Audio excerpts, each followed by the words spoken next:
L'incertitude, elle est partout, que ce soit sur les marchés financiers, dans les grandes décisions d'une entreprise ou même dans nos choix de tous les jours. On est constamment face à des phénomènes qui semblent imprévisibles. Mais attention, ça ne veut pas dire qu'on est démuni. Voilà la grande question. Et pour y répondre, on a un outil formidable, les probabilités. Et non, ce n'est pas juste des formules mathématiques abstraites. C'est une véritable manière de penser, un cadre qui nous aide à raisonner plus clairement quand on navigue à vue.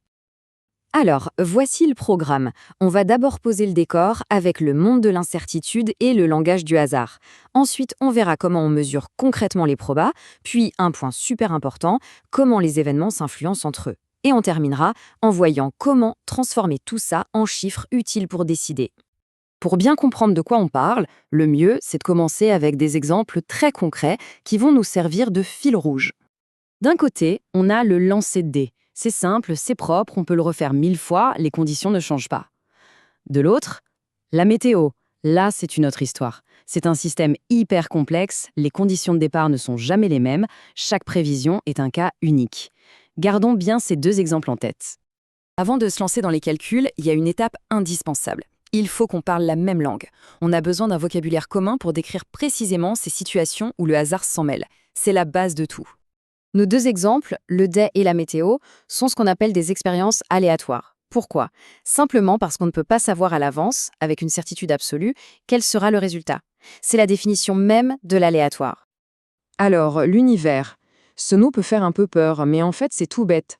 L'univers, qu'on note oméga, c'est simplement la liste de tous les résultats possibles. Pour le dé, c'est facile. C'est 1, 2, 3, 4, 5 ou 6. C'est tout. Faire l'expérience, c'est juste piocher un de ces résultats. Maintenant, passons à ce qui nous intéresse vraiment, les événements. Un événement, ce n'est pas le résultat lui-même. C'est une affirmation, une phrase, à propos de ce résultat.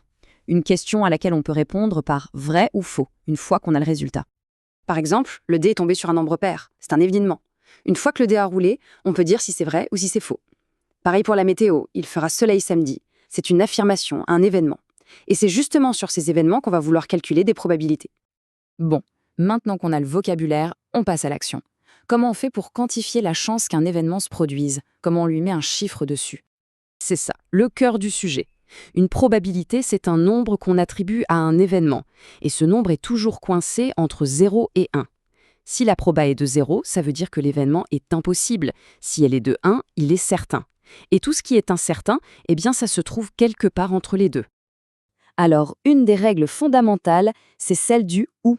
Si on veut connaître la probabilité que l'événement A ou l'événement B se produise, on ne peut pas juste additionner leurs probabilités comme ça. On additionne P de A et P de B, mais ensuite, on doit soustraire la probabilité qu'ils se produisent en même temps. Mais pourquoi on soustrait? C'est simple en fait. Regardons avec notre dé. Disons que A, c'est obtenir plus que 3, et B, c'est obtenir un nombre pair. Les résultats 4 et 6 sont à la fois plus grands que 3 et pairs. Si on se contente d'additionner, on va les compter 2 fois. La soustraction sert juste à corriger ça. Logique, non? Allez, on monte d'un cran.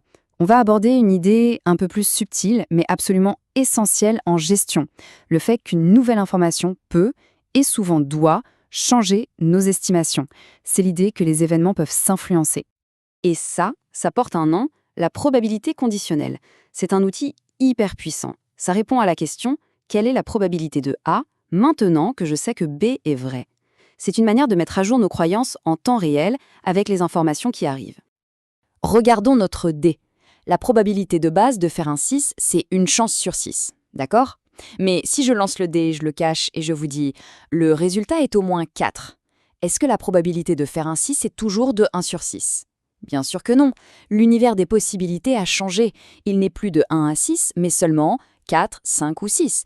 La probabilité de faire un 6 vient de grimper à une chance sur 3. Et là, on touche à un point fondamental, la différence entre l'indépendance et la dépendance. Si deux événements sont indépendants, savoir que l'un s'est produit ne nous apprend rien sur l'autre. Mais s'ils sont dépendants, comme dans notre exemple, alors l'information qu'on reçoit est précieuse, elle change tout. C'est bien de parler d'événements comme « il pleut », mais pour la gestion ou la finance, on a besoin de plus.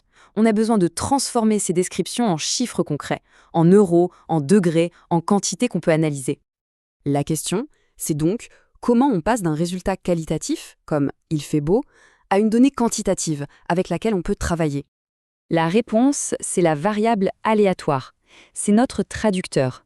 C'est une fonction qui va associer un nombre à chaque résultat possible de notre expérience. Pour le D, c'est simple, la variable aléatoire peut être simplement le chiffre qui apparaît. Pour la météo, ce pourrait être la température en degrés Celsius. Une fois qu'on a ces chiffres, on peut commencer à les résumer. L'outil numéro 1, c'est l'espérance. Ce n'est pas juste une moyenne, c'est la valeur centrale, le résultat qu'on peut attendre sur le long terme si on répétait l'expérience un très grand nombre de fois. Quand la météo annonce 22 degrés, c'est l'espérance de la température. Mais l'espérance ne raconte pas toute l'histoire. C'est là qu'intervient la variance. La variance, pour le dire simplement, c'est la mesure du risque. Est-ce que ces 22 degrés attendus signifient que la température sera entre 21 et 23, ou plutôt entre 15 et 29 ? Une faible variance, c'est peu de risque, c'est prévisible. Une variance élevée, c'est l'incertitude, le grand écart possible. Et voilà le point clé à retenir. L'espérance nous donne un objectif, ce qu'on peut viser. La variance nous dit si le chemin pour y arriver sera calme ou très agité. Ces deux concepts ensemble sont le duo indispensable pour évaluer une stratégie en investissement, n'importe quelle décision en environnement incertain. La vraie question n'est plus de savoir si l'avenir est incertain, mais de se demander quel niveau de risque est-on prêt à prendre.